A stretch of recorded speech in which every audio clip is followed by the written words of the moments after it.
escuela, en donde uno comienza a prepararse, a uno adquirir conocimientos para enfrentar a la vida.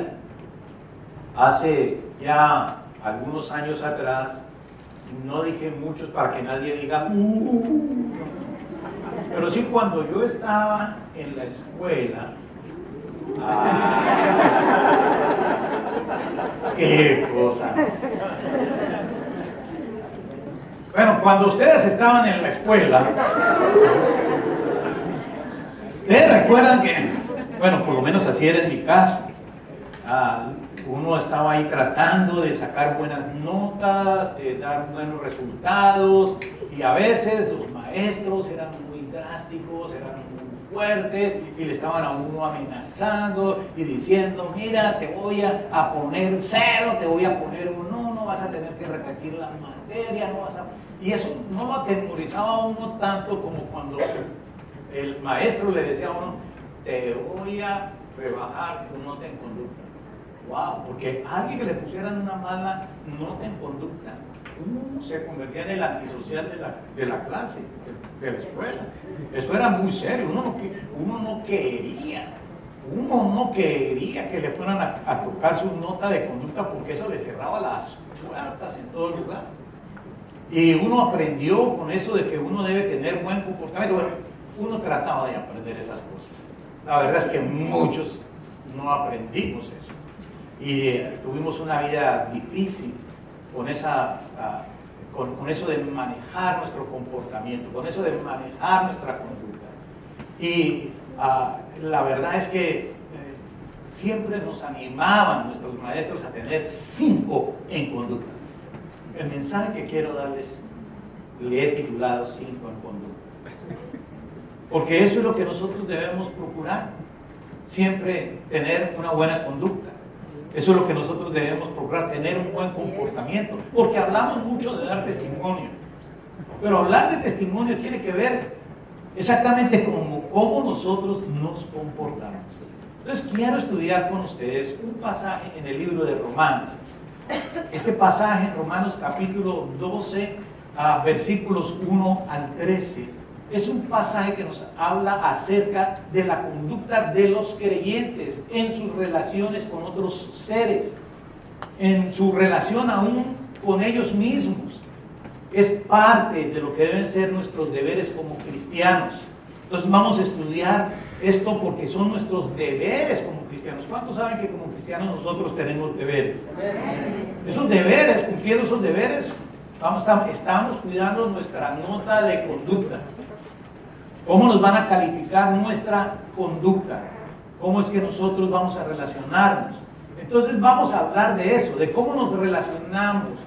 Y al hablar de la forma como nosotros nos relacionamos, vamos a considerar estas 3 clases de relaciones del creyente. Y usted tiene un bosquejo al reverso del boletín. Usted puede seguir esto allí, también seguirlo en las pantallas, pero ahí usted ve claramente que hay 3 clases de relaciones: el creyente y su conducta diaria con Dios, el creyente y su conducta diaria ante sí mismo, el creyente y su conducta diaria con otros creyentes. Vamos a mirar cada una de estos comportamientos. Vamos a hablar de cada una de estas áreas.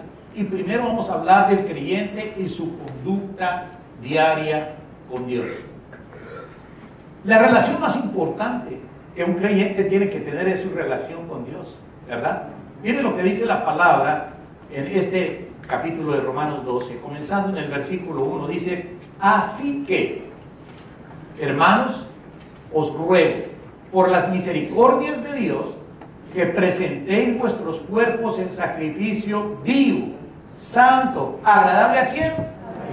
A Dios, que es vuestro culto racional. No os conforméis a este siglo, sino transformaos por medio de la renovación de vuestro entendimiento, para que comprobéis cuál sea la buena voluntad de Dios, agradable y perfecta. Lo primero que quiero que tú mires es a quién están dirigidas estas palabras. ¿A quién están dirigidas estas palabras? ¿Pueden mirarlo? A hermanos, ¿verdad? o sea, a creyentes. Esto no es algo que está él hablando para los incrédulos. El apóstol Pablo escribió estas palabras. La escribió para creyentes. Y está diciéndoles que como creyentes deben ser dedicados a Dios. Todo lo que uno es, todo lo que uno tiene, debe ser consagrado al culto y al servicio de Dios. O sea, algo menos que una devoción total está lejos de realmente estarle dando la gloria a Dios. A Dios le damos la gloria con todo lo que tenemos, con todo lo que hacemos, con todo lo que está a nuestro control. Así se le da la gloria a Dios. Mire que dice, así que. Y para muchos esto no son palabras importantes, pero así que relaciona lo que ya se ha dicho con lo que se va a decir. Así que lo que se ha hecho con lo que eso debe producir en nuestro comportamiento o en nuestra conducta. Me explico. Pablo ha llegado a este punto escribiendo en esta carta, ya pues aquí le pusieron antes otros 11 capítulos, pero es una buena porción de esta carta y está llegando hasta este punto en donde está escribiendo la carta, en donde él ha estado manifestando, cuando uno lee los 11 primeros capítulos, los versículos, todos los capítulos anteriores, lo que Pablo ahí ha estado manifestando es todo su pensamiento teológico. Es decir, ha hablado acerca de la salvación, todo lo que es la doctrina de la salvación. Y ahora como conclusión, así que, después de haber hablado de todo esto, de su doctrina, de todo lo que es la doctrina, dice, así que, la doctrina es lo que nosotros debemos creer, lo que nosotros debemos defender. Entonces dice, así que les ruego acerca de lo que debe ser su conducta. Les ruego acerca de cómo ustedes deben relacionarse con Dios. Hay una necesidad urgente en este mundo, en donde tanta gente dice que es cristiano, pero que no tienen una buena relación con Dios, una relación adecuada, una relación de verdaderos creyentes con el Señor. Y el camino para que el mundo se arregle o para que el mundo arregle esta relación solo se revela claramente mediante el Señor Jesucristo. El camino de la justificación. Creemos en el Señor Jesucristo y por creer en el Señor Jesucristo dice la palabra que Dios cuenta nuestra fe como justicia. El creer nosotros en Jesús nos hace justos delante de Dios. El creyente, una vez justificado, entonces dice la doctrina que él ha estado enseñando en todos los primeros capítulos, entonces el creyente es santificado, es decir, es apartado para los propósitos de Dios y es libre de todo pecado. Libre para que puedan tener una vida eterna con el Señor Jesucristo y por medio del Espíritu Santo. Esas son las misericordias de Dios, porque dice ahí, os ruego por las misericordias de Dios. Estas son las misericordias de Dios, todo lo que el Señor ha hecho por nosotros. Ahora, el creyente en la iglesia. Y cuando Pablo estaba hablando a los de Roma, ahí en esa iglesia había gente que eran judíos y había gente que eran gentiles. Pero él está hablando a todos, a los creyentes, a los que son la iglesia, no importa si sean gentiles, sean judíos. Está diciendo, es la iglesia, no Israel, el que es elegido por Dios para llevar el evangelio de su Hijo a todo el mundo. Es al creyente.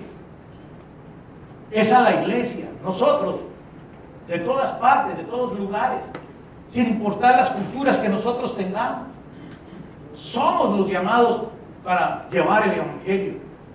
Todo este mensaje, todo lo que Dios ha hecho por nosotros son las misericordias de Dios. La razón de que dediquemos nuestras vidas a Dios es por sus misericordias. Entonces Pablo está rogando que nos presentemos como creyentes en sacrificio, dice sacrificio vivo, no un sacrificio muerto. ¿Saben? Sacrificios muertos comienzan a oler feo. No, él quiere sacrificios vivos, que tengan vida, que tengan una dinámica, o sea, que sean constantes, que sean continuos, que donde quiera que se encuentren, tengan ese ánimo, estén vivos. Quieren un sacrificio que sea santo. Esa santidad viene porque se sacrifica sus propios deseos. Es el creyente sacrificando sus propios deseos para tener una vida santa, una vida recta, una vida justa, una vida pura, una vida con moral, con principios. Y eso es lo que es agradable al Señor, porque dice que el sacrificio sea agradable. Lo que a Dios le agrada es la obediencia. No es en sí los sacrificios, sino que todo lo que hagamos, lo hagamos siguiendo una dirección que Dios da. Eso es lo que hace agradable el sacrificio. Vivir para Dios, vivir para su servicio, proclamando su amor a las naciones. ¿Cuáles son las razones de este sacrificio? Bueno, es que queremos agradar a Dios. Esto es agradable al Señor. Presentarnos así, de esta manera, es lo que a Dios le va a agradar, es lo que Él quiere, es lo que Él acepta, es lo que Él va a aprobar. Y dice que debe ser un culto razonable del creyente a Dios. ¿Qué es que sea un culto razonable? Que sea bien pensado, ¿verdad? Que nosotros tomemos un tiempo para madurar ese pensamiento, para estudiar, para meditar en lo que significa esto. Y dice que el creyente no debe conformarse a este mundo. ¿Por qué? Porque este mundo es una mentira. Este mundo hay mucho engaño. Este mundo perece, se va a acabar. El creyente debe ser transformado, interiormente transformado, no cirugía plástica. Eso lo podemos hacer los hombres, pero es Dios que cambia el interior nuestro. Y dice que debemos ser transformados por medio de la renovación. Solamente Cristo puede renovarnos interiormente. Aquí dice, para que comprobemos. Esto tiene un propósito grande, para que comprobemos cuál sea la buena voluntad de Dios. ¿Cuántos quieren conocer la buena voluntad de Dios? Bueno, Él nos está dando los pasos. Cómo nos relacionamos con Él nos va a determinar cuál es su buena voluntad. Y la buena voluntad de Dios, ¿qué dice que es? Es agradable. Es perfecta. Cuando seguimos lo que Dios determina para nuestras vidas, las cosas van a salir bien.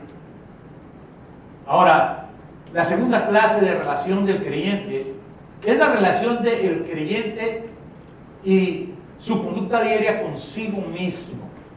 ¿Qué significa esto? Bueno, vamos a mirar versículos 3 al 5 y vamos a mirar aquí dos cosas. Primero, vamos a mirar que el creyente debe tener un buen concepto de sí mismo, pero ese concepto no debe ser demasiado alto. Mire lo que dice la Escritura. Digo pues, por la gracia que me es dada, a cada cual, ¿a quién? A cada cual que está entre vosotros, que no tenga más alto concepto de sí que el que debe tener, sino que piense de sí con cordura, conforme a la medida de fe que Dios repartió a cada uno. Mire, hermano, diga esto, es muy importante, diga, hay una medida de fe. Y Dios reparte de acuerdo a esa medida de fe. Ahora vamos a mirar el siguiente versículo, versículo 4. Dice, porque de la manera que en un cuerpo tenemos muchos miembros, pero no todos los miembros tienen la misma función, así nosotros, siendo muchos, somos un cuerpo en Cristo y todos miembros los unos de los otros. Diga, somos un cuerpo en Cristo. Entonces, todo creyente necesita trabajar con humildad. ¿Y por qué? Porque Dios repartió a cada uno según una medida de fe, y también porque somos un solo cuerpo en Cristo. El apóstol Santiago nos enseña que toda buena dádiva, que todo don perfecto desciende de lo alto, del Padre de las luces, en el cual no hay mudanza ni sombra de variación. Él es el mismo ayer, hoy y siempre. Está determinado así por Dios.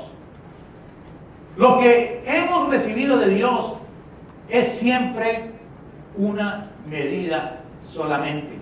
Es una medida de acuerdo a nuestra fe.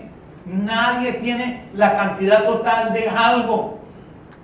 Nadie tiene la cantidad total de algo. Nadie es perfecto en alguna área. Nadie. También Dios da dones a cada persona. A cada persona. No solamente a una persona, ni a unas pocas personas. Dios da dones a cada uno en la medida de su fe. No hay un monopolio de dones o un monopolio de capacidades. Nadie puede decir, es que yo soy el profeta. El único profeta. Sin mí estás perdido. Nadie puede decir eso. Por ser un solo cuerpo en Cristo, dependemos los unos de los otros. Todos dependemos. Yo dependo de lo que Dios les da a cada uno de ustedes. Y cada uno de ustedes con sus dones sirven a la iglesia cuando a mí me sirven en alguna forma, como líder de la congregación, y me están ayudando a pastorear, me están ayudando a preparar un mensaje, me están ayudando a hacer una comidita, me están ayudando a hacer un entrenamiento, a dar una clase, ¿sí? Yo dependo en mi ministerio del ministerio de ustedes, de los dones que Dios les ha dado a ustedes. ¿Cuántos dicen amén? ¿Cuántos entienden esto? Entonces no debemos nosotros dejar de ser humildes. Pero la segunda cosa, porque lo primero es que tengamos un concepto de nosotros, que tengamos un concepto de sí mismo, pero no demasiado alto. Lo segundo es que debemos usar los dones. Debemos usar los dones. Versículo 6 continúa diciendo, de manera que teniendo diferentes dones, según la gracia que nos es dada. Los dones es según la gracia que nos es dada. Si el de profecía, úsese conforme a la medida de la fe. O si de servicio, úsese en servir. O el que enseña, en la enseñanza. El que exhorta, en la exhortación. El que reparte, con liberalidad. El que preside, con solicitud. El que hace misericordia, con alegría. Hermano, use los dones. Use los carismas, es la palabra que la Biblia usa. Use esos regalos de gracia que Dios le ha dado. Esos dones que Dios da son diferentes a los talentos naturales con los cuales usted ha nacido o los cuales usted ha desarrollado por medio del aprendizaje. Porque no es algo que adquirimos con nuestra propia habilidad, no es algo que está condicionado a nuestro esfuerzo. Dice que es de gracia, nosotros lo recibimos de gracia. Son dones dados para que como creyentes nosotros podamos cumplir nuestras tareas, las tareas que Dios quiere que nosotros cumplamos. Y son dados después que nosotros conocemos la gracia de Dios. Cuando nosotros nos involucramos, cuando nosotros nos integramos, cuando comenzamos nosotros a sentirnos parte y no visita de algo. Esos dones son parte de nuestra herencia con Cristo. Cuando nosotros andamos en Cristo, nosotros comenzamos a recibir herencia. Somos hijos de Dios ya. Y como hijos de Dios comenzamos a tener herencia. Y esos dones son parte de nuestra herencia. Y lo primero que menciona aquí es el don de la profecía. Es un don muy mal entendido. Porque este don es un don para proclamar, para explicar la voluntad de Dios bajo la unción del Espíritu Santo. Eso es lo que es el don de profecía. En el Antiguo Testamento los profetas hablaban acerca de lo que era la voluntad de Dios manifestada en el pasado y vivida en el presente y los efectos que tendría en el futuro. Pero nosotros hoy, con este don, nosotros proclamamos lo que ocurrió con el Señor Jesucristo. Nosotros proclamamos lo que ha sido revelado por Cristo acerca de los acontecimientos que van a venir, según la palabra de Dios. Y hay una función para este don. Algunos piensan que con este don nosotros podemos manipular a otros, conociendo algo que va a pasar y de pronto comenzamos a especular sobre esas cosas. Pero la función de la profeta o del profeta es edificar, es exhortar y es consolar. Todo es constructivo, todo es positivo en la función del profeta. No hay nada negativo, no hay nada de condenación, no hay nada de juicio. A veces andamos reconociendo a gente como profetas porque comienzan a lanzar juicios y a poner temores. Pero esa no es la función del profeta, esa es la función de los charlatanes. Un profeta edifica, exhorta y consuela. Esas son necesidades del pueblo. Y los dones son dados para bendecir al pueblo, no para condenar al pueblo. Está el don del servicio o del ministerio. Eso es una habilidad muy poderosa. El servir a otros. Se sirve a los demás en cosas muy prácticas. Esta palabra de servir es la palabra diaconía, que es de donde nosotros sacamos la palabra diácono. El ser asistente a otros, eso es lo que significa la diaconía, el ser un diácono. Hay un pastor por ahí que anda siempre enseñando que el que no sirve, no sirve. Ay, hay unos que han aprendido eso. El que no sirve, no sirve. ¿Por qué? Porque la verdad es que nosotros todos, nosotros podemos estar ayudando a otros. Y claro, hay algunos que han sido dotados con este don sobrenatural que va más allá de lo común.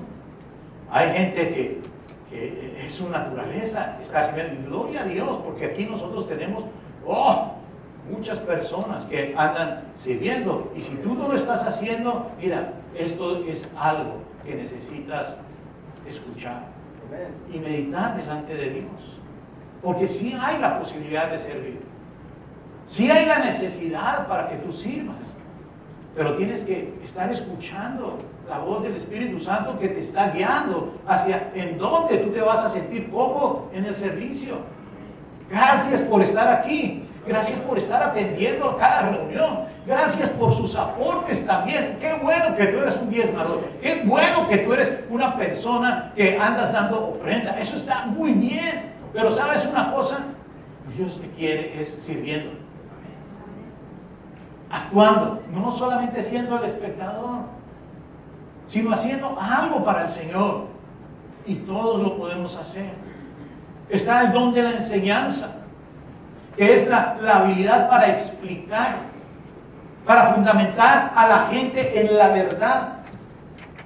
La palabra de Dios no solamente necesita ser proclamada por el profeta o por el predicador, necesita ser explicada por el maestro. Cuando queremos nosotros más explicaciones, cuando nosotros queremos más profundidad, cuando nosotros no estamos entendiendo, cuando nosotros estamos buscando algo más allá para aplicar a nuestras vidas, necesitamos del maestro. Pero está también el que exhorta. Ese es el porrista del equipo. Es una habilidad divina para estar estimulando, para estar motivando, para estar advirtiendo a la gente, para estarla animando y aún también para estarla aconsejando y consolando. Cuando hay un fracaso, cuando hay un tropiezo, cuando hay un resbalón, necesitamos de un consolador, de alguien que venga y ponga un poco de fuerza en nosotros. Ese es el exhortador. Está el que reparte. El que reparte es el que da con generosidad, el que no da de una manera egoísta. ¿Sabes que Dios nos da habilidades especiales a algunos para ganar dinero? Y esto es para que nosotros tengamos suficiente para que nosotros compartamos con otros. Y cuando lo compartamos, que nosotros lo hagamos con gozo. No que comencemos a ser ostentosos. Porque saben, hay ministerios en este momento súper poderosos que Dios ha estado usando de una manera maravillosa, que han estado realmente haciendo una obra para la iglesia en general, que, wow, muy pocos pueden haber hecho, pero tienen un problema. Comienzan a ostentar tantas riquezas que se vuelven blanco de los enemigos del Evangelio. Tenemos que conservarnos humildes, hermanos. Dios sí nos da habilidades para hacer riquezas, pero hay que usar esas riquezas dando, repartiendo, para que el reino de Dios se siga extendiendo. Está el don de presidir. Esa es la habilidad para liderar, para que seamos encargados, para ejercer autoridad sobre algo, un ministerio, una reunión, para que nosotros podamos administrar.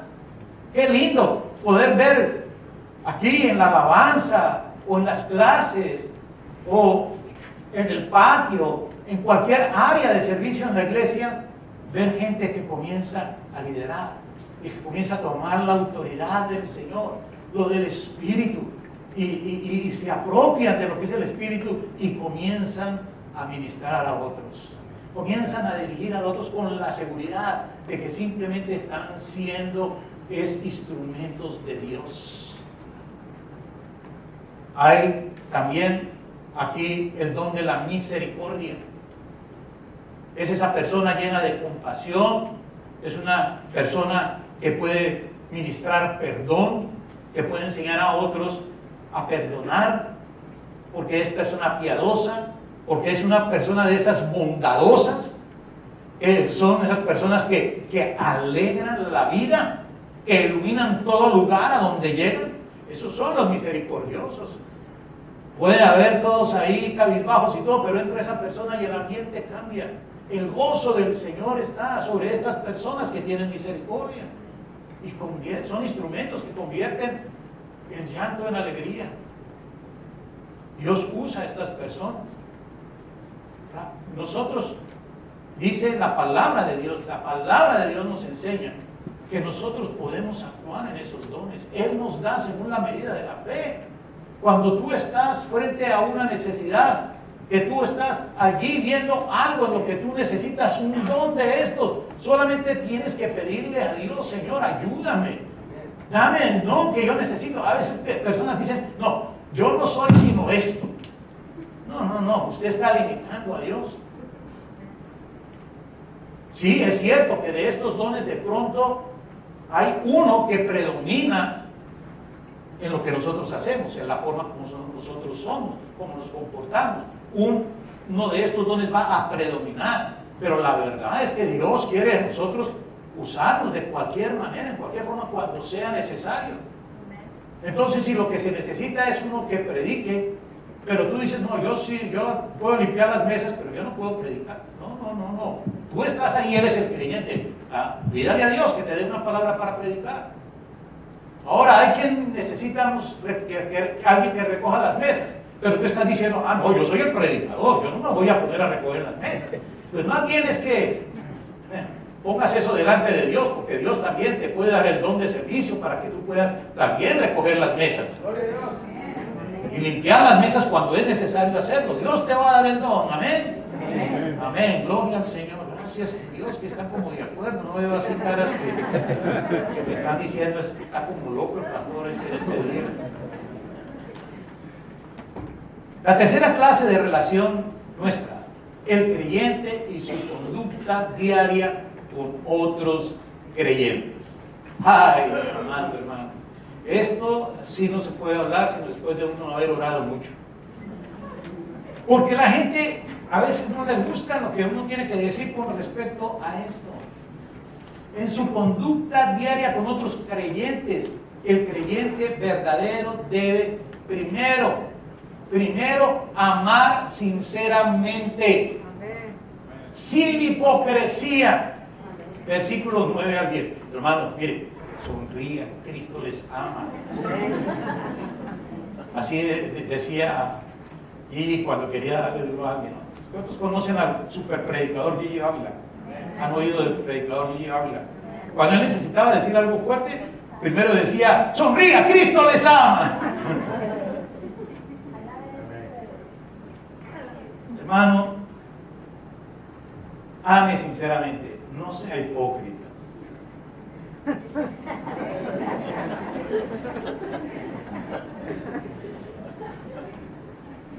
Me hubiera gustado ver un gloria a Dios. Versos 9 y 10 dice, el amor sea sin fingimiento. Sea sin fingimiento. Dice, aborrecer lo malo, seguir lo bueno. Amaos los unos a los otros con amor fraternal, como hermanos. En cuanto a honra, prefiriéndonos los unos a los otros. Amado mío, ame especialmente al hermano que no muestra amor por usted. Hay unos hermanos que tú vas a ver que, por más que tú hagas intentos y todo, no quieren nada contigo. Exacto. Comience a orar por ellos. No solamente finja que usted los ama, no solamente finja eso, pídale a Dios que le dé ese amor, porque a lo mejor usted es el que, este hermano me cae mal, no conoce al hermano, pero comienza a caerle mal al hermano. ¿De dónde saca eso? Eso no debe estar en usted, eso es traído por el enemigo. El enemigo no quiere que esto exista en la iglesia, el amor fraternal.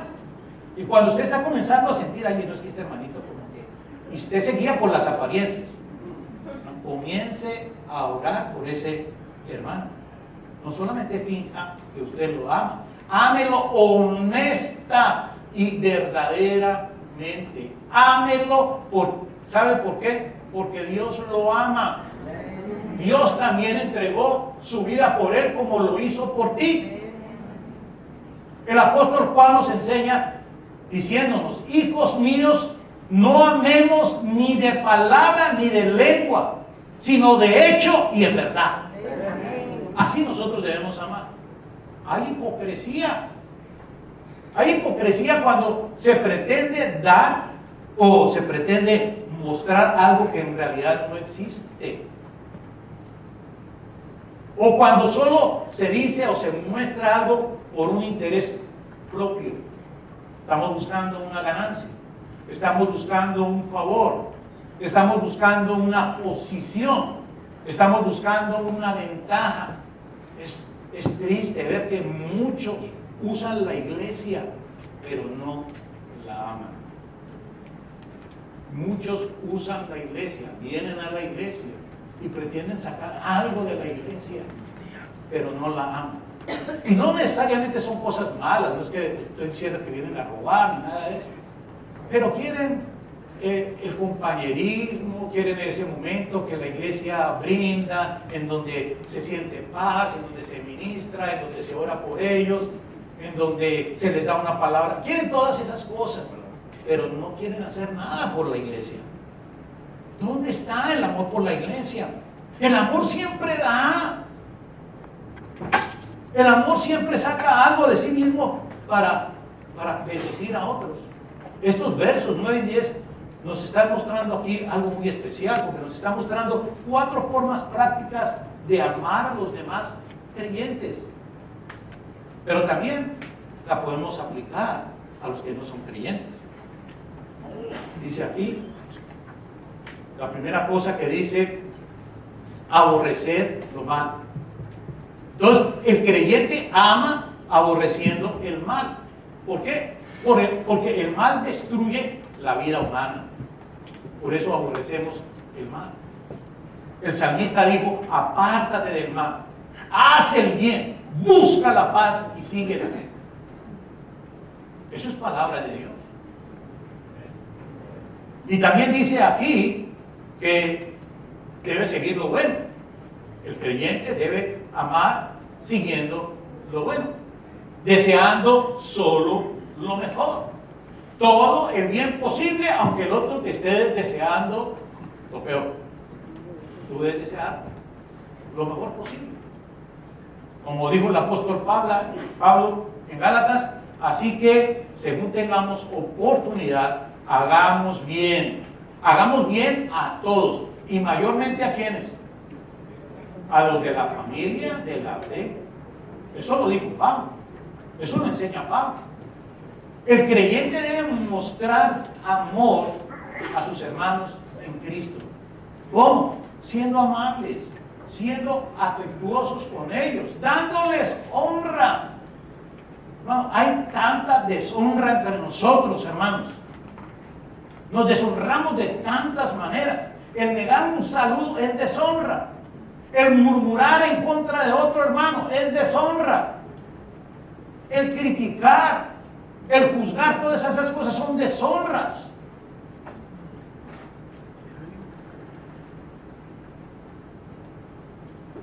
El amor debe ser amable, debe ser afectuoso. El amor entre nosotros es un amor en donde no hay disensiones, en donde no hay divisiones, no hay ningún espíritu de división. La palabra honra, ¿qué significa? Significa respeto, significa reverencia, significa estima. Eso es lo que nosotros debemos estar mostrando. El mandato es claro. El creyente debe tomar la iniciativa al mostrar esta estimación, al mostrar respeto hacia los demás. No es que yo voy a esperar primero que a mí me honren y que a mí me respeten, y si no me honran y a mí no me respetan, entonces yo ¿por qué? Hermanos, estas son exhortaciones, hermanos, necesarias en la iglesia. No tomen estas cosas como que el pastor está bravo y que el pastor está regañando, no. Estamos tratando de explicar lo que la palabra quiere enseñarnos, cómo nosotros debemos comportarnos como creyentes. ¿Cuánta división se ha causado porque un hermano o hermana fue pasada por algo? Porque no fueron honrados, porque no se les dio un lugar que ellos esperaban tener, porque no se les mostró aprecio, porque no se les concedió un derecho, o no se les dio un puesto, porque ni siquiera se les agradeció, no fueron de ninguna manera reconocidos. Muchos se ofendieron por eso. Ahora, con esto no quiero decir que si tú estás sirviendo en la obra del Señor, no entiendas que tú sirves es al Señor. Tú no estás buscando honra. Tú no estás buscando que se te dé un lugar. Tú no estás buscando el aprecio. Tú no estás buscando derechos. No estás buscando que se te dé un puesto, que se te dé gracias o reconocimiento. Entonces estás buscando agradar a Dios. Y cuando tú agradas a Dios, todo lo demás va a venir. Todo lo demás va a venir. Tenemos que dar esas cosas a los que están trabajando en la obra. Y si no lo hacemos, vamos a tener problemas. El Señor enseña estas cosas muy bien en su palabra. Otra cosa que el apóstol Pablo dijo a los filipenses, les dijo, nada hagáis por contienda o por vanagloria. Antes bien, con humildad, estimando cada uno a los demás como a superiores a sí mismos. No mirando cada uno por lo suyo, dice la palabra de Dios, sino cada cual también por lo de los demás, mirando por los demás, poniéndolos a otros primero. Eso es honra. Cuando nosotros ponemos a los demás primero, en su conducta diaria con otros creyentes, el creyente debe también servir al Señor.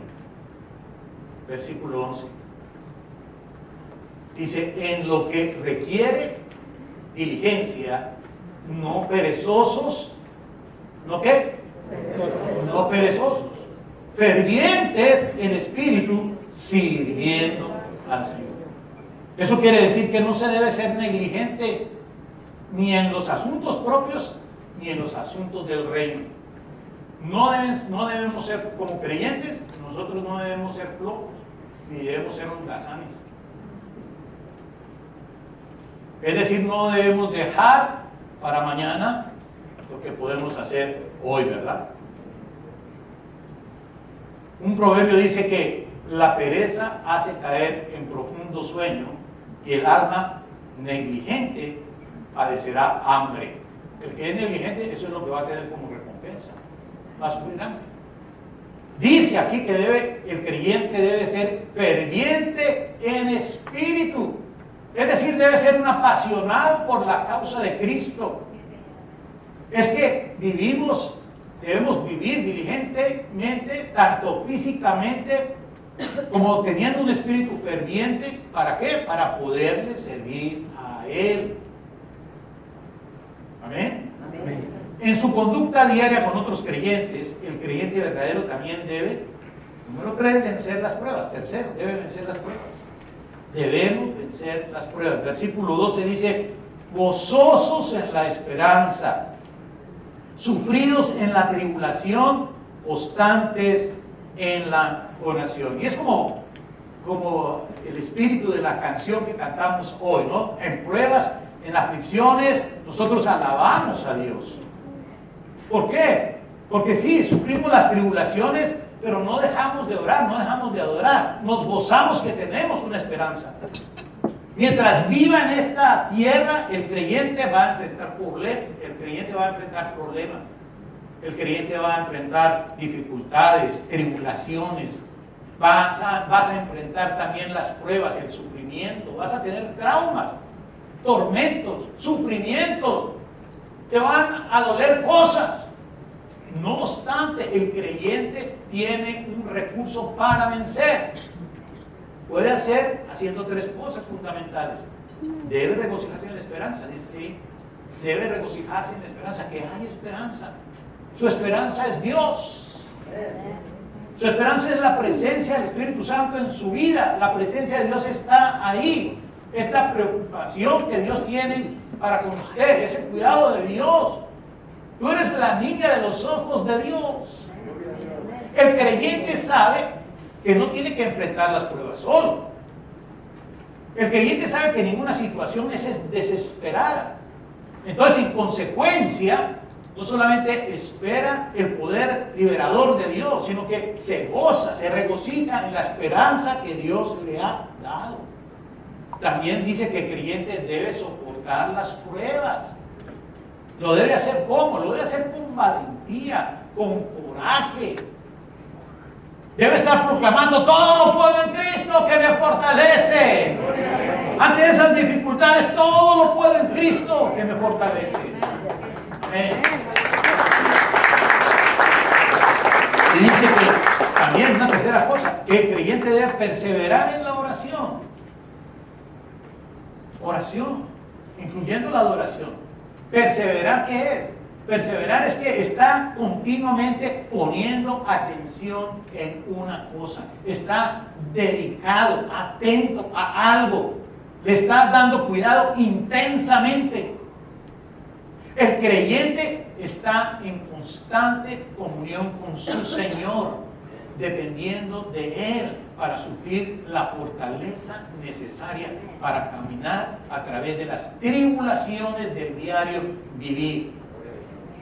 En Efesios El apóstol Pablo dijo, orando en todo tiempo, con toda oración y súplica en el Espíritu. Y velando en ello con toda perseverancia, con toda súplica por todos los santos, por todos los creyentes, por todos los apartados. En su conducta diaria con otros creyentes, el creyente verdadero también debe, número 4, hacer frente sin egoísmo a las necesidades de las personas. Versículo 13 dice, compartiendo para las necesidades de los santos, practicando la hospitalidad. Hay dos demandas muy sencillas aquí para los creyentes. El creyente debe dar generosamente, debe compartir con los que tienen necesidad. Y compartir es dar, es satisfacer necesidades de otros. Y dice que el creyente debe practicar hospitalidad. Y no solamente se trata de abrir las puertas de su casa, si el Señor le dice que lo haga, está bien, si eso se presenta. Pero es ser cordial con la gente. Aquí en la iglesia necesitamos ser más hospitalarios. Aquí en esta nación necesitamos ser hospitalarios. En vez de estar nosotros renegando por los que vienen y por las condiciones en que vienen, debemos de estar buscando la comodidad de esas personas que vienen, la ayuda para esas personas que vienen, no importa cómo vienen. Pero estamos cerrándole las puertas al forastero y al extranjero. Y nos estamos a veces asociando con aquellos que están en contra de los que llaman ilegales por ser indocumentados. Eso va en contra de la palabra de Dios.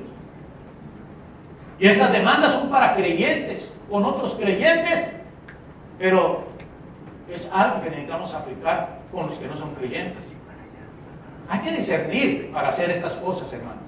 Hay que tener discernimiento. Yo te voy a decir algo. Tú no puedes resolver como creyente los problemas de todo el mundo.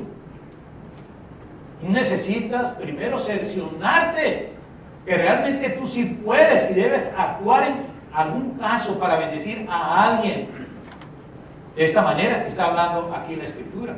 Por ejemplo, usted no puede dar a otros lo que realmente no es suyo.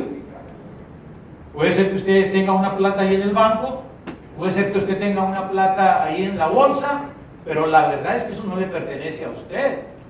Es un dinero que le pertenece al que usted le paga la renta.